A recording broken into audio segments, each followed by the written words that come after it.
Welcome everyone. Chemists seem to be obsessed with outer shell electrons, and rightly so.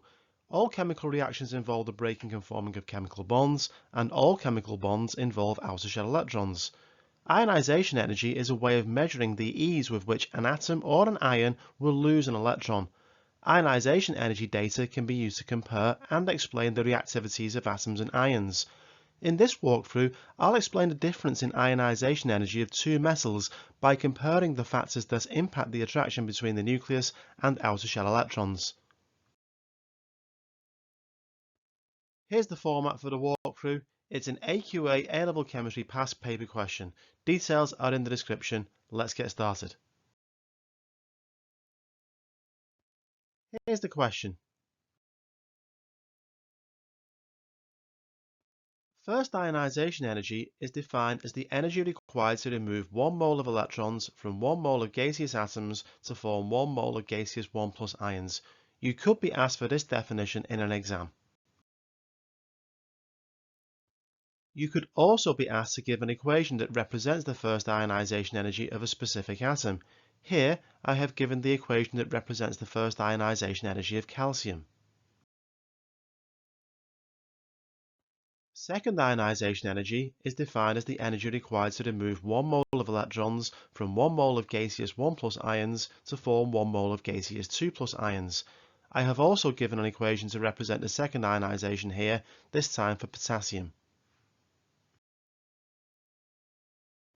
The main factors that impact ionization energy are distance, shielding, and nuclear charge. Electrons that are further from the nucleus experience less nuclear attraction. The larger an atom or ion is, the less energy is needed to remove the electron.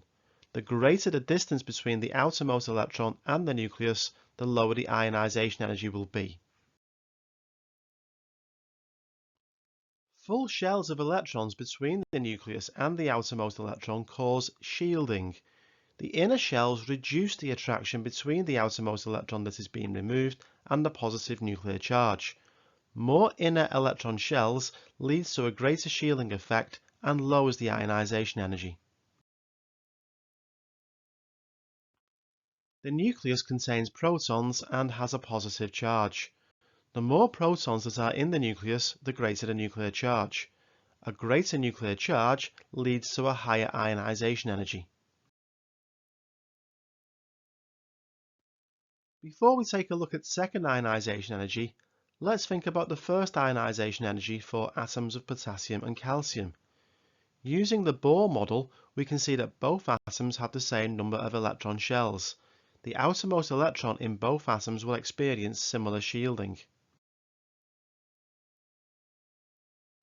Now, let's take a look at second ionization energies. Think about the outermost electron that will be removed. We can explain the difference in second ionization energies in terms of shielding and distance.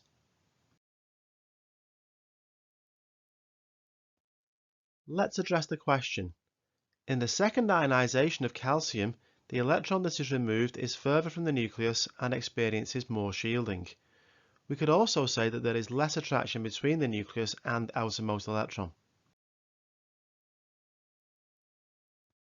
You may have noticed that calcium has a greater nuclear charge. We are told in the question that calcium has a lower first ionization energy. The other two factors, distance and shielding, must outweigh the nuclear charge factor.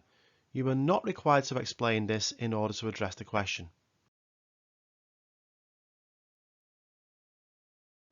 Thanks for watching. Post in the comments if you have any questions or suggestions. Take care and good luck with your studies.